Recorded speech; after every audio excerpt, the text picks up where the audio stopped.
Ok, bonsoir tout le monde, bonsoir. Bonsoir, aujourd'hui on est samedi soir. Je fais cette petite vidéo, ok, voilà, on va pas mettre longtemps. Et demain c'est dimanche, je vais faire une longue vidéo demain.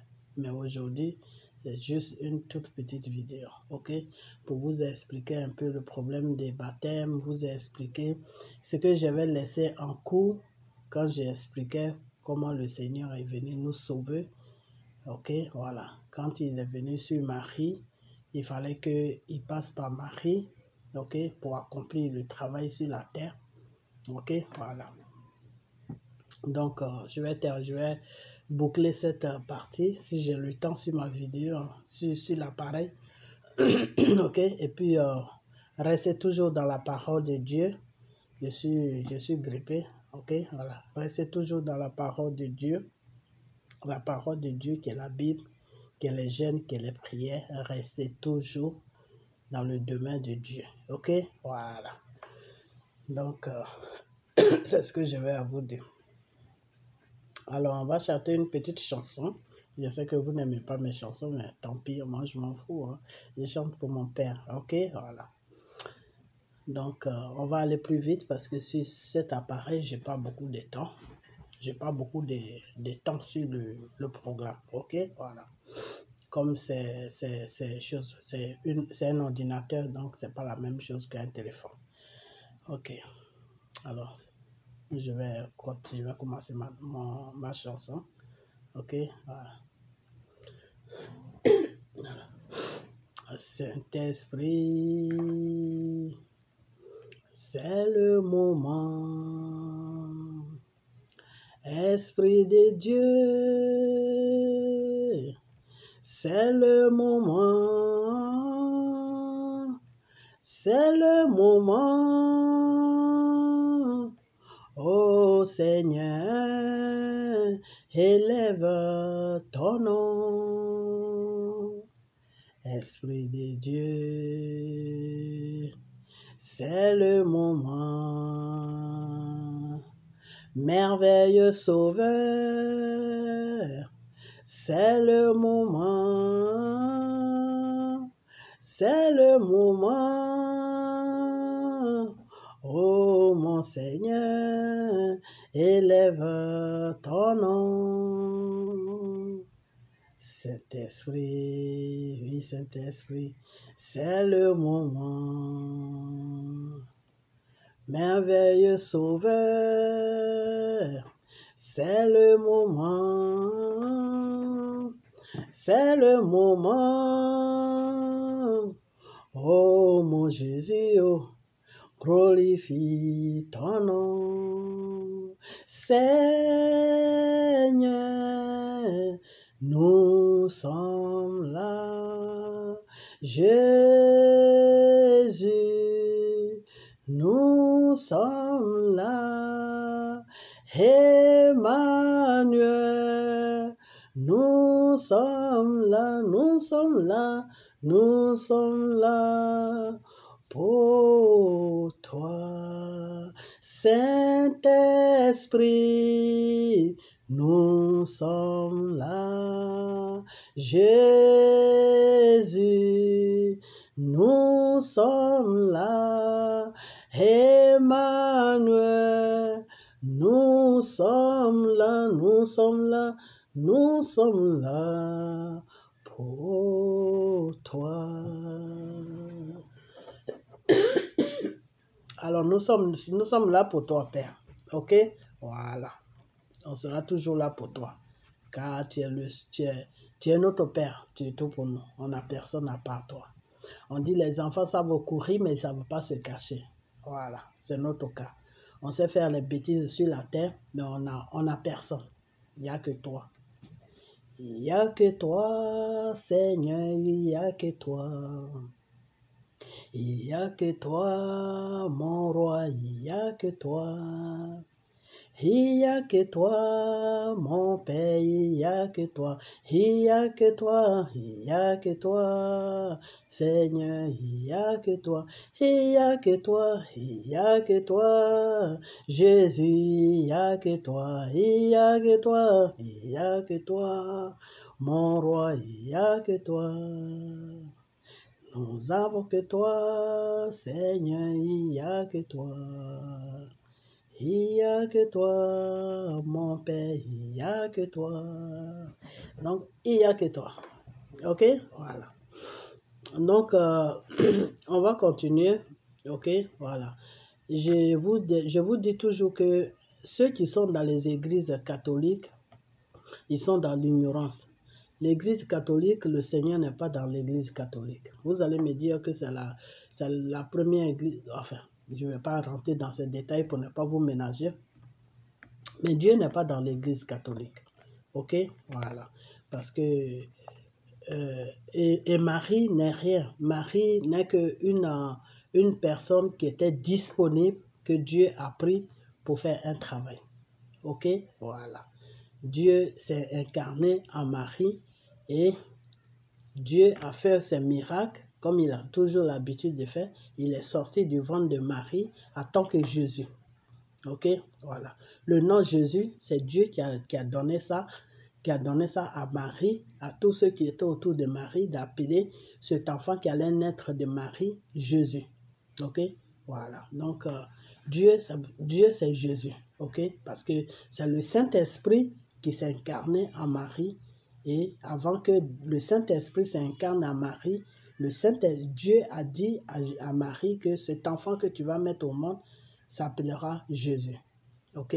Donc Jésus, au fait, ce n'est pas un être humain, c'est un nom que Dieu s'est donné lui-même et c'est un nom qui a une puissance.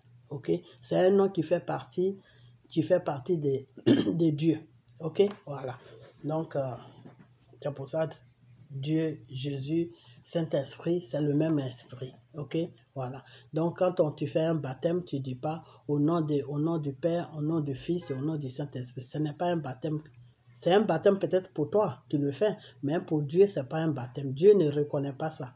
Ok? Parce que c'est comme si tu citais comment on appelle, deux esprits. Je dis deux esprits. C'est comme si tu citais trois esprits. Ok? Parce que les trois esprits se retrouvent dans un seul esprit. Le Père, le Fils, le Saint-Esprit, c'est un seul esprit. Ok? Voilà. Il n'y a que Dieu seul pour faire tous ces trucs-là. Parce qu'il est le roi des rois. Il est le Dieu des dieux. Il est au-dessus de tout. Car le Seigneur même le dit, le commencement, j'ai créé le ciel et la terre. Ok? Voilà. Donc, c'est notre Père. Alors, le baptême est très, très, très important pour un enfant de Dieu. Ok? Voilà. Le baptême est très important pour un enfant de Dieu. Pourquoi le baptême est très important pour un enfant de Dieu? Parce que c'est le baptême qui te met en connexion avec le Saint-Esprit. Ok? Celui que tu vas voir qui va te baptiser là, au fait, ce n'est pas lui qui te baptise. Le pasteur qui va te baptiser là, il ne faut pas le regarder. C'est le Saint-Esprit qui baptise. Ok? C'est le Saint-Esprit qui baptise. Ok? Voilà. Dans le temps, comment on appelle ça? Quand Jean-Baptiste, pourquoi est-ce que Jésus a demandé à ce que Jean-Baptiste le baptise? Pourquoi? Parce que le Seigneur était incarné en Jésus. Mais le Jésus qui était parmi nous, ok, qui communiquait avec les gens, c'était la chair. Ok? C'était la chair. Et Dieu ne faisait pas partie de cette chair-là. Ok? Dieu était incarné dans la chair, mais il ne faisait pas partie de la chair. Ok? Pour que la chair puisse accomplir le travail que Dieu est venu faire sur la terre, pour que la chair puisse être en accord avec l'Esprit de Dieu qui est incarné en lui, il fallait le baptême. Ok? Parce que c'est le baptême qui faisait comment on appelle ça, qui faisait la connexion. Ok? Et c'est pour ça que Jésus s'est baptisé. Ok? Parce que quand Jésus était sur la terre, il était en chair comme nous. Il était être humain. il n'était pas esprit. Ok? C'était Dieu, mais il n'était pas esprit. L'esprit de Dieu était incarné en lui. Ok? Voilà. Donc, tout ce qu'il faisait, c'est l'esprit qui faisait ça. Et pour que la chair puisse être en accord avec l'esprit, il fallait que la chair se baptise. Et c'est pour ça que Jésus s'est baptisé. Ok? Voilà. Sinon, Dieu n'a pas besoin d'un baptême. Mais Jésus était obligé de se baptiser à cause du corps. Le corps qui supportait l'esprit. Ok? Parce que l'esprit de Dieu était incarné en Jésus.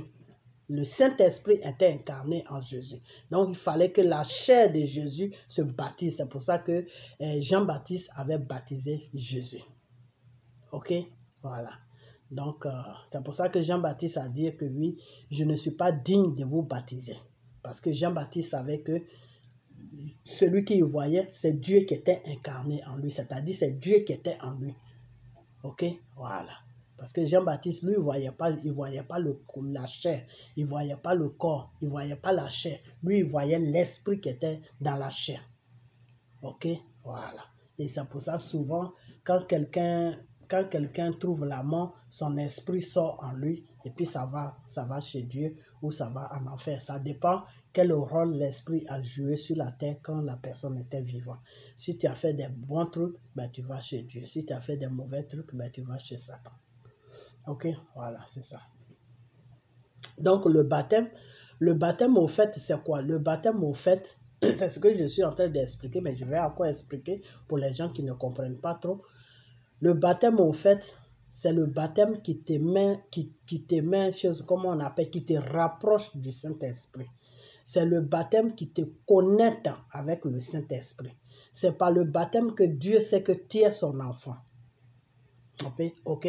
Quand tu n'es pas encore baptisé, Dieu ne sait pas que Dieu sait qu'il t'a créé, mais pour lui, tu n'es pas son enfant. Ok? Et c'est pour cela que le Seigneur dit deux fois sur la terre, il y a mes enfants sur la terre. Vous êtes tous mes enfants, mais parmi vous, mes enfants, j'ai mes enfants. Ok? Voilà. Dieu a toutes deux sortes d'enfants. Il y a des enfants qu'il a créés parce qu'il fallait les créer. Et il y a des enfants maintenant qui lui appartiennent. Ok? Et ceux-là, quand tu les touches, tu as touché Dieu. Ok? Voilà. Et ceux-là, c'est ceux-là même que Satan fatigue beaucoup. Pourquoi? Parce que Satan sait qu'ils appartiennent à Dieu. Donc, quand Satan les voit, il voit Dieu. Donc, il les fatigue plus. Et souvent, vous allez voir qu'il y a des enfants de Dieu, tu vois, qui parlent avec le Saint-Esprit, c'est-à-dire Dieu, et que Dieu a tissé des alliances avec eux, et puis qui souffrent. Et des fois, les gens, ils ne comprennent pas ça. Ils disent, mais toi, tu dis, tu as Dieu avec toi, mais pourquoi tu souffres? Mais pourquoi Dieu ne peut pas te donner ça? Mais pourquoi Dieu ne peut pas te donner ça? Mais pourquoi Dieu ne peut pas te donner tout ce que tu veux. Pourquoi? Parce que Dieu lui-même, il a souffert. Donc, si tu lui appartiens, la souffrance est pour toi. Mais cette souffrance-là, tu dois toujours la dominer. Et Dieu a mis un système en toi pour que la souffrance, tu puisses la dominer. Ok? Les gens voient que tu souffres, mais toi, tu es heureux. Ok? Toi, tu es heureux. Et des fois, les gens sont jaloux de toi dans le vide.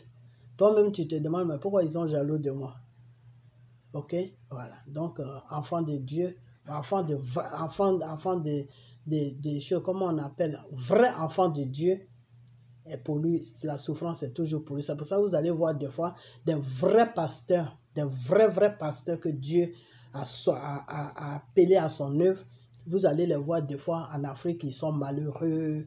Et des fois même pour finir les fins du mois, c'est tout un problème, des trucs comme ça.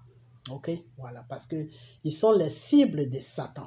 Et souvent, pourquoi est-ce que les vrais enfants de Dieu que Dieu a appelés à son œuvre souffrent plus encore? Il y a ça, il y a que Satan sait qu'ils sont pour Dieu, donc Satan les opprime plus, mais seulement c'est que c'est eux-mêmes qui créent des situations des fois. Parce que, par exemple, moi, je vais prendre mon cas, parce que c'est à partir de là, j'ai compris vraiment le spirituel, ok? Et par exemple, le Seigneur tu vas demander ça, tu vas demander quelque chose à Dieu, c'est un exemple, je prends. Et puis le Seigneur va te dire, oui, change ta façon de faire, change ta façon. Par exemple, le Seigneur va te dire, marche selon ma volonté.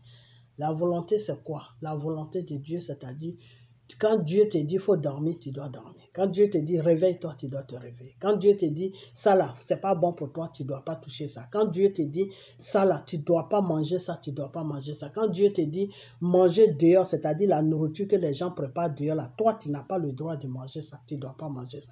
Mais des fois, nous que Dieu soit, nous qui sommes choisis par Dieu, des fois, le Seigneur va te dire, par exemple, moi, je prends mon cas. Moi, plusieurs fois, le Seigneur m'a dit de ne pas manger la nourriture de dehors, tu vois. Mais des fois, j'achète, je mange parce que j'ai pas fait la cuisine, ou soit je suis au travail, j'ai faim, des trucs comme ça. Et quand c'est comme ça, Satan te fatigue plus et Dieu ne peut pas vraiment faire ce qu'il voulait faire avec toi. C'est-à-dire, Dieu va t'utiliser pour toucher ses enfants, Dieu va t'utiliser pour faire beaucoup de choses, mais toi-même, ta propre vie, là, tout ce que tu veux dans ta vie, là, Dieu va te limiter. C'est-à-dire, tu vas vivre bien, tout, mais ce que toi-même tu veux être sur la terre, là, tout ce que tu veux avoir, là, Dieu ne peut pas te donner ça, parce que Dieu attend de toi que tu changes d'abord. Dieu attend de toi que tu marches comme lui, il veut. Okay? Donc, souvent, il y a des pasteurs que Dieu a choisis. Quand vous les voyez qu'ils souffrent, des fois, ce n'est pas Dieu. Ce n'est pas parce que Dieu ne les a pas choisis, ce n'est pas parce que Dieu ne peut pas les bénir, mais ça dépend aussi de leur comportement. Parce que Dieu, quand il t'a choisi, il te donne un certain comportement à prendre dans ta vie. Il te dit comment tu dois marcher. Et si tu ne marches pas comme ça, s'il y a un problème. C'est-à-dire, il ne va pas te laisser dans la faim, il va te donner un toit, il va te donner un travail, il va te donner tout le nécessaire qu'il te faut pour vivre, mais toi-même, de la façon, c'est que toi-même, tout ce que tu veux là, il ne peut pas te donner ça. À chaque fois que tu fraîchis genoux et puis tu lui demandes, Père, je veux ça, il te dit, il faut marcher comme moi je veux. C'est quand tu vas commencer à marcher, faire tout ce que je veux là, tu vas voir que je vais bénir ta vie.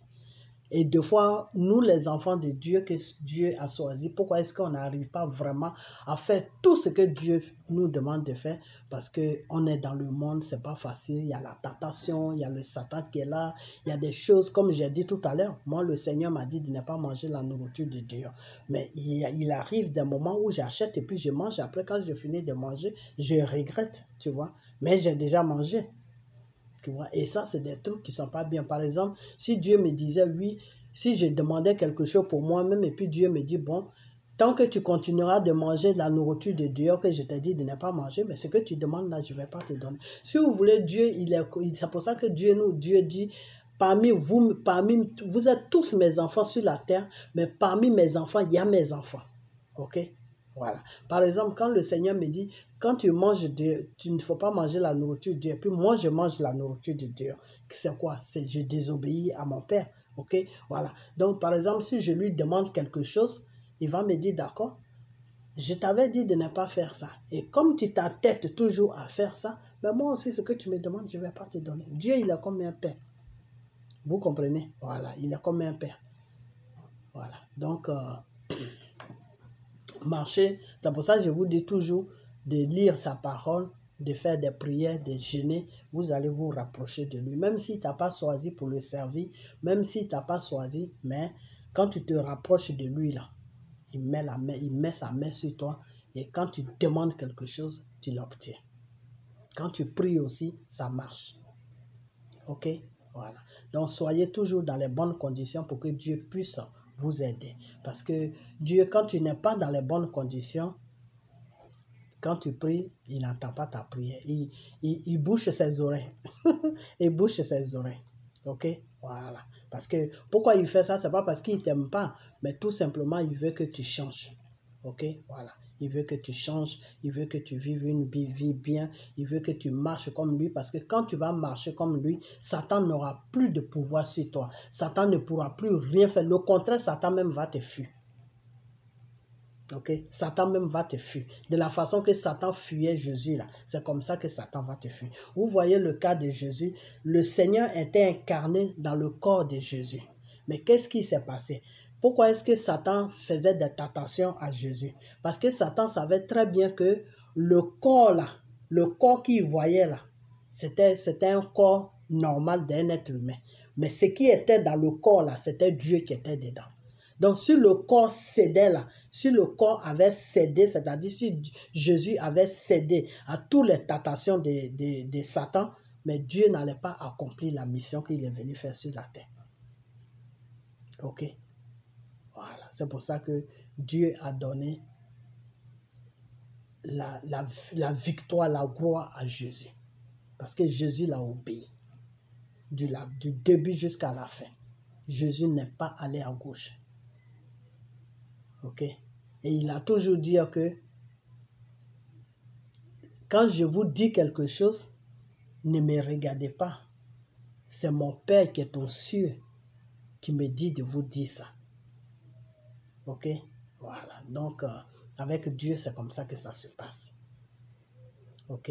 Voilà. Donc, restez toujours dans l'obéissance parce que le Seigneur même te dit que l'obéissance vaut mieux que tout. C'est-à-dire, tu peux me donner tout l'or du monde, mais si tu ne m'obéis pas, je ne peux rien faire pour toi. Chez Dieu, c'est comme ça se passe. Ok? Voilà. Il faut toujours rester dans l'obéissance de la parole de Dieu. C'est très important. Ok? Voilà. Donc, même nous-mêmes, que le Seigneur parle là, on prie chaque jour pour qu'il puisse nous aider à rester à 100% dans son obéissance. Parce que en restant à 100% dans son obéissance, nous, on sait ce qu'on va devenir et on sait ce qui nous attend. Ok? Voilà. Donc, le Seigneur ne te choisit pas pour que tu sois malheureux. Mais des fois, quand les enfants que le Seigneur a choisis, ou bien les hommes de Dieu que le Seigneur a choisis, s'ils sont malheureux, c'est pas notre faute nous-mêmes, c'est pas leur faute parce qu'ils ne marchent pas vraiment comme Dieu veut qu'ils marchent. Et pour Dieu, c'est comme ça. Quand il te dit marche selon ma volonté, si tu ne marches pas comme ça, il va te donner l'essentiel pour que tu fasses son œuvre. Mais c'est que toi-même, la vie même que tu veux vivre là, il ne peut pas t'accorder ça. Mais tu auras toujours la protection. Il va te protéger. Personne ne pourra te toucher. Ok, voilà. Donc, c'est ce que je voulais vous dire. Donc, Jésus, l'Esprit Saint, qui est le Saint-Esprit, qui est Dieu, était incarné dans le corps de Jésus. Donc, quand Satan faisait toutes ces tentations à Jésus, Satan savait très bien que c'est Dieu qui était incarné dans le corps. Donc, si le corps avait cédé net, c'est fini. Dieu n'allait pas accomplir la mission et c'est Satan qui allait prendre le dessus. Ok? Voilà. Et c'est pour ça que, comme Dieu savait que Jésus était juste un corps qu'il avait emprunté pour rester dans ce corps-là, pour faire ce travail, c'est pour ça qu'il a changé les données et la mort était bien pour Jésus. Parce qu'il fallait qu'il meure, le corps meure pour que lui, l'esprit, il sorte. Ok? Voilà, c'est comme ça que ça devait se passer. L'esprit est venu s'incarner dans le corps. Et comme le corps a obéi à l'esprit, et l'esprit a fini le travail sur la terre, donc il fallait que maintenant le corps meure pour que l'esprit sorte dans le corps, qui est le bon Dieu, le Dieu Tout-Puissant. Ok, voilà. Donc, au fait, quand les gens disent des fois, le 25 décembre, c'est la naissance de Jésus, c'est la naissance de Jésus du corps qui est mort et l'esprit est sorti, l'esprit qui est Dieu, c'est-à-dire le Saint-Esprit. Ok, voilà. Donc, il n'y a pas de quoi à fêter ça. La seule chose qu'un enfant de Dieu doit fêter, c'est la Pâque. Parce que quand la Pâque est venue sur la terre, le Seigneur était incarné dans le corps de Jésus pour nous libérer des œuvres de Satan, de la mort, de tout ce que Satan nous avait donné, le péché que Satan nous a donné. Ok, voilà. Donc, dans notre libération, la Pâque a trouvé Jésus sur la terre. Ok, donc c'est la Pâque qui est pour nous. Ok, sinon toutes les fêtes là, c'est pas pour nous. C'est des fêtes de Satan, c'est les fêtes du monde. Ok, voilà. Donc, faites beaucoup attention.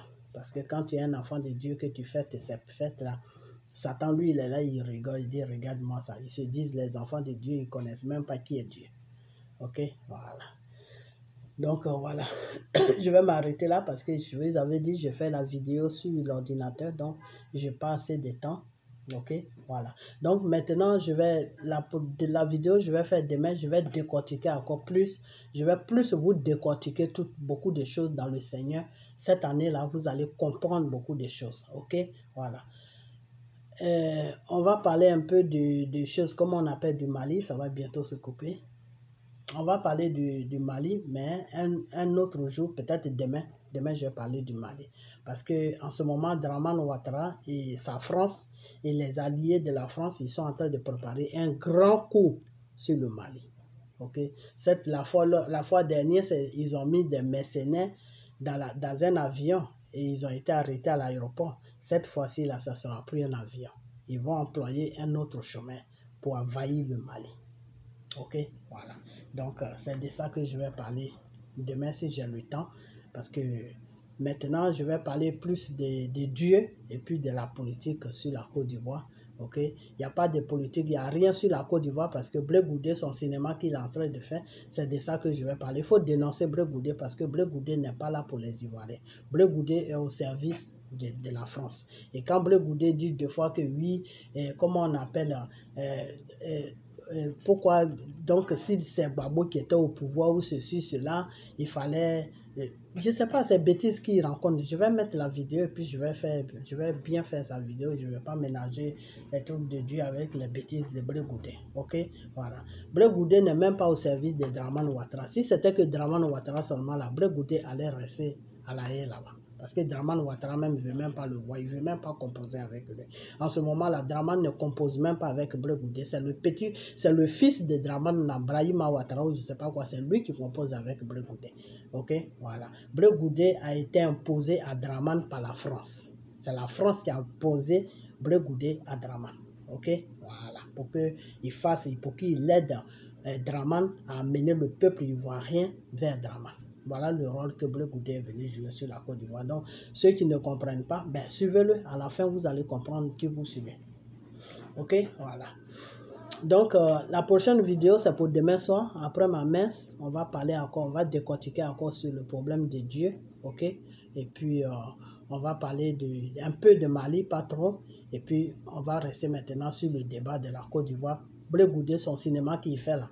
Tout ce que Dieu m'a dit, je vais dévoiler ça. Et c'est aux Ivoiriens de voir ce qui les arrange. Ok, voilà. Parce que Dieu veut que vous les Ivoiriens, vous vous levez pour qu'il puisse libérer votre pays. Si vous ne voulez pas vous libérer, que vous voulez pas vous lever pour que Dieu puisse libérer votre pays, que vous attendez que les Blé Goudé viennent vous donner des 1000 francs, des 5000 francs, ça c'est votre problème. Ok, voilà. Donc, on va parler de tout ça. Parce que quand le peuple d'Israël a été pris en otage par Pharaon, c'est parce qu'ils se sont levés que Dieu les a libérés des griffes des pharaons. C'est pas qu'ils étaient couchés tranquillement et puis Dieu les a libérés. Non. Ils se sont levés. Et Dieu a vu leur détermination. Et Dieu a envoyé Moïse chez Pharaon. Donc, vous les Ivoiriens, il est temps que vous vous levez pour que Dieu puisse libérer la Côte d'Ivoire au lieu de rester là parler de Blé Goudé. Blé Goudé au service de la France et des Dramane à vous foutre dehors de votre pays. C'est le rôle là qu'il est venu jouer. Tous ces bêtises qu'il rencontre là. La prochaine vidéo, je vais donner plus de détails. Ok, voilà. Ça sera peut-être demain avec l'aide de Dieu. Donc, je vais arrêter la vidéo parce que, enfin, ça va s'arrêter même tout seul. Je vais parler, puis ça va s'arrêter. Parce que là, il me reste juste quelques minutes. Ok, donc, voilà ce que je vais à dire. Ok, donc, dans le Seigneur, Marie n'est rien. On peut juste peut-être remercier Marie parce qu'elle était disponible pour que le Seigneur puisse l'utiliser. Ok, voilà. Et puis, voilà, c'est tout. Ok, voilà. Donc, voilà, c'est ça. Donc, il n'y a pas de naissance de Jésus. Il y a naissance de Jésus du corps, pas de l'esprit. Ok, voilà. Et le corps est mort et l'esprit vit. Ok, voilà. Donc,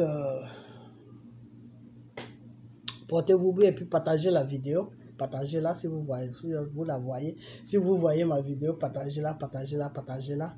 Et puis, on a bientôt. Demain, je vais vous faire sortir une belle vidéo un peu longue. Ok, on va parler un peu de Dieu, on va parler des choses du Mali. Et puis lundi, je suis avec M. Bregoudé, ce menteur-là qui est venu embrouiller les Ivoiriens qui ne comprenaient rien encore. Bregoudé n'est pas là pour vous. Ok, voilà. Lui-même, il le sait. Il sait de... Nous qui parlons là, il sait de quoi on parle. Peut-être vous, vous ne savez pas de quoi on parle, mais nous, lui-même, il sait de quoi on parle. Il sait dans quoi il est. Ok, voilà. Donc, je vous ai déjà dit, la seule personne que vous devez suivre en Côte d'Ivoire pour que votre pays soit libéré, c'est M. Gbagbo et M. Bédié. Enfin, Bédié, c'est pas trop sûr, parce que je ne suis pas encore... Il paraît que Draman l'a fait des propositions, mais lui, Bédié, je vais faire une vidéo pour lui. Ok, voilà. Parce que s'il cède aux bêtises de Draman, il n'a qu'à préparer son deuil. Parce que Dieu va le lâcher. Donc, c'est là où il va partir, là, c'est eux-mêmes qui vont l'amener au cimetière. Ok, voilà. Donc, il n'a qu'à faire très attention à ce qu'il fait. Parce que Draman n'est pas là pour lui. Draman est là pour le manipuler et puis l'emmener au cimetière. Voilà le programme de Draman sur Bédié. Ok, et c'est ce que la France lui a demandé. Parce qu'en ce moment, la France, il y a deux personnes qui dérangent la France sur la Côte d'Ivoire. Il y a M. Gbagbo, il y a M. Bédié. Ok, donc la vidéo va bientôt s'arrêter, donc je ne vais plus continuer à parler, mais la prochaine vidéo, on va parler de beaucoup de choses, ok? Voilà, parce que quand je sens que le temps est presque arrivé sur la vidéo, je n'ai plus d'inspiration, donc c'est pas la peine de m'inspirer, et puis au moment où je suis vraiment à fond là-dedans, boum, ça se coupe, j'aime pas ça. Donc on va l'arrêter, parce que à 31 ou à 32, normalement c'est bon. Donc, demain c'est dimanche, je vais vous faire une belle vidéo, à quoi on va parler de Dieu. Et puis, lundi, on va parler de Bregoudé. Ok, demain on va parler de Dieu et je vais décortiquer comment ils vont venir envahir le Mali. Ok, le plan qui est en train de se préparer en ce moment, je vais vous décortiquer ça. Ils ont déjà commencé, mais ils vont vraiment envahir le Mali.